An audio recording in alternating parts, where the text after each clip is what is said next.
Greetings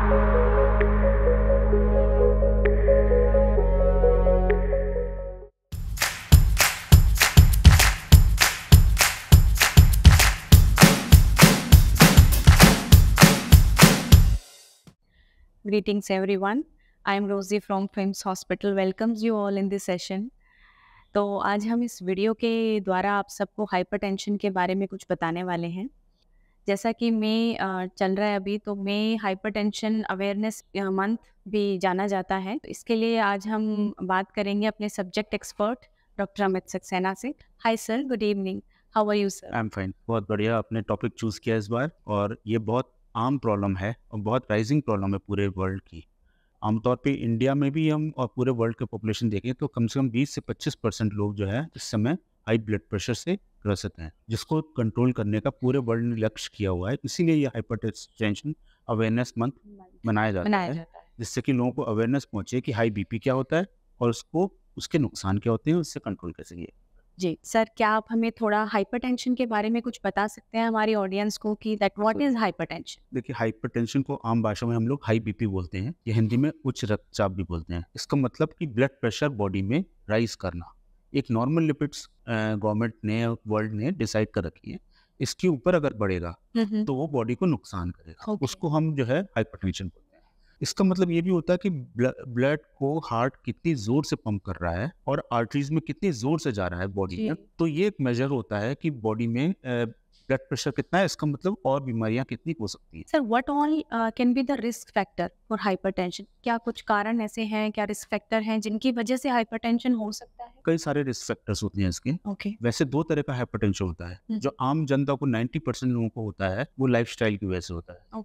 उसके कारण में जेनेटिक होता है, जैसे पेरेंट्स को हाइपरटेंशन, आपके माता पिता को चल रहा हो, या फिर आपका लाइफस्टाइल। तो बहुत सारे कारण होते हैं उसमें। और जो 5-10% वाला कारण होता है, वो किसी ना किसी बॉडी में कोई कमजोरी होती है, कोई प्रॉब्लम, डिजीज होती है, जिसकी वजह से बीपी बढ़ता है। बट ये 5-10% ही होता है। 90% आपके लाइफस्टाइल की वजह से होता है। प्लस साथ में जो है वेट, ओबेसिटी, स्मोकिंग, अल्कोहलिज्म, ज़्यादा अल्कोहल लेना, एक मात्रा से ज़्यादा अल्कोहल लेना, अपने खाने पीने में फ्राइड चीज़ें और ये सब चीज़, मतलब हाई कोलेस्ट्रॉल डाइट लेना, ये सब चीज़ें, स्ट्रेस ज़्यादा लेना, सेडेंटरी लाइफस्टाइल, ज़्यादा वर्कआउट नहीं करना, तो ये सब चीज़ें आपका ब्लड प्रेशर बढ़ाता है, नुकसान देता है। ये सब चीज़ें जो है, ये सब लाइफस्टाइल प्रॉब्लम्स हैं जिनकी वजह से लोगों का बीपी बढ़ता है। ज्यादातर लाइफस्टाइल की वजह से ही बीपी की 90-95% को जो है आजकल जो बढ़ रहा है, तो लाइफस्टाइल की वजह से। सर, जैसा कि आपने बताया कि हाइपरटेंशन सेडेंटरी लाइफस्टाइल की वजह से होता है, तो hypertension is also called a lifestyle disease.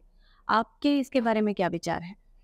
हाँ, जनरली उन्हीं लोगों को हाइपरटेंशन आजकल हो रहा है जिनका लाइफस्टाइल बहुत बिगड़ा हुआ।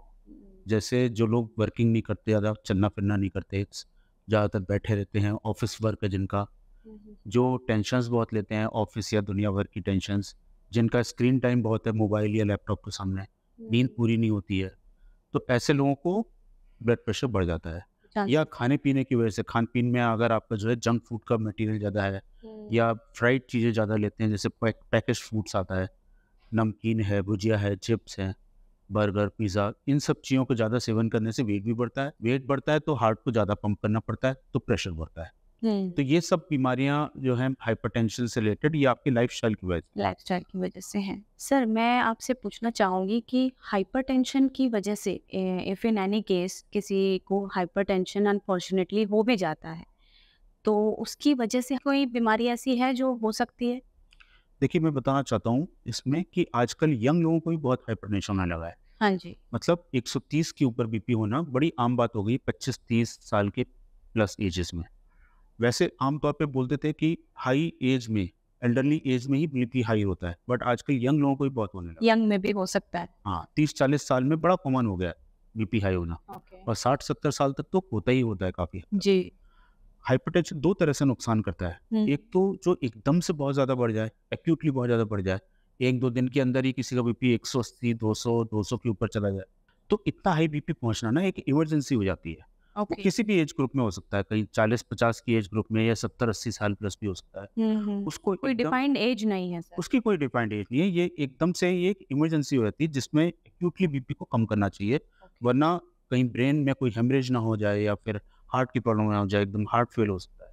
तो एक तो इस तरह का होता है। वो वैसे तो बहुत लोगों को साइलेंटली हाइपरटेंशन रहता है, बट एकदम से कुछ उन्होंने स्ट्रेस ले लिया या एक्सरसाइज कर ली या टेंशन ले ली तो बीपी बहुत बढ़ जाता है एकदम से। तो एक तो ये कैटेगरी होती है, उसको तो एकदम से हॉस्पिटल में आकर के फौरन उसका इलाज कराना। दूसरा होता है जो धीरे धीरे पलता रहता है हाइपरटेंशन, जिसको हम कहते हैं साइलेंट हाइपरटेंशन। वो 130, 140, 150, 160 इस रेंज में जो है बीपी रहता है, लोगों को पता भी नहीं चलता, क्योंकि बहुत सारे लोगों को ये जो है इसकी कोई सिम्टम्स ही नहीं होते, ये साइलेंटली रहता है, बट वो नुकसान करता है। वो नुकसान करता ही है ना। वो धीरे धीरे साइलेंट किलर कहते हैं ना इसको, वो धीरे धीरे आपके बॉडी के ऑर्गन्स को डैमेज करता है। तो वो नहीं होना चाहिए। हर एक आदमी को अपना बीपी जो है रूटीनली चेक कराना चाहिए कि वो 130, 140 के ऊपर क्रॉस तो नहीं कर रहा।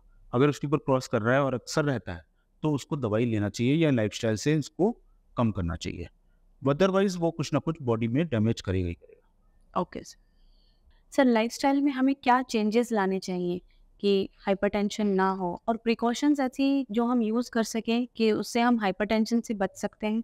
ऐसी कोई प्रिकॉशंस आप हमें प्लीज़ बताइए। देखिए क्या है, WHO ने, वर्ल्ड हेल्थ ऑर्गेनाइजेशन ने एक सॉल्ट का निर्धारित किया है कि एक लिमिट के बाद अगर आप लेंगे तो वो ब्लड प्रेशर बढ़ाता है। जैसे 1 स्मॉल टेबल स्पून की, एक छोटा चम्मच या 2.5 ग्राम जो है सोडियम, इससे ज़्यादा अगर आपका इंटेक हो रहा है तो वो ब्लड प्रेशर बढ़ा सकता है, बढ़ाएगा। उसका डायरेक्ट रिलेशन है।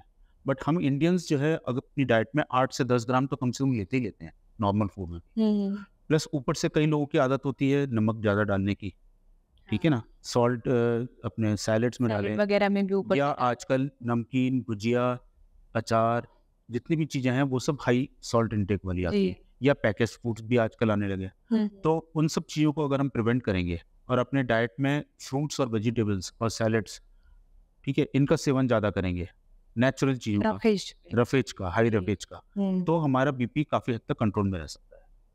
प्लस साथ में जो है थोड़ा स्ट्रेस लेवल कम करें, मेडिटेशन करें, योगा करें, और खाने पीने में जंक फूड को अवॉइड करें, और बैठे बैठे रहने का काम जो है थोड़ा सा कम करें। अगर करते भी हैं, आपको ऑफिस का अगर वर्क है तो टाइम निकालें थोड़ा सा अपनी एक्टिविटी के लिए। फिजिकल एक्टिविटी भी कहते हैं, अगर आप लाइट वॉक से ब्रिस्क वॉक हफ्ते में 5 दिन भी कर लें 20-25 मिनट, तो वो भी आपको बीपी और बॉडी को कंट्रोल कर सकती है, बचा सकती है, बीपी की बीमारी ना हो, हार्ट की और जितनी भी ये सब लाइफस्टाइल डिजीज है वो सब आगे ना हो, तो ये काफी हद तक रोकथाम करता है।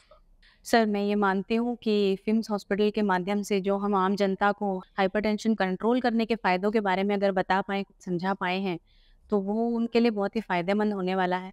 वो अपने लिए हाइपरटेंशन कंट्रोल कर सकते हैं, लाइफ़स्टाइल चेंज कर सकते हैं, और अगर किसी को हाइपरटेंशन होता है तो वो उसको चेक करके उसको ट्रीट करवा सकते हैं।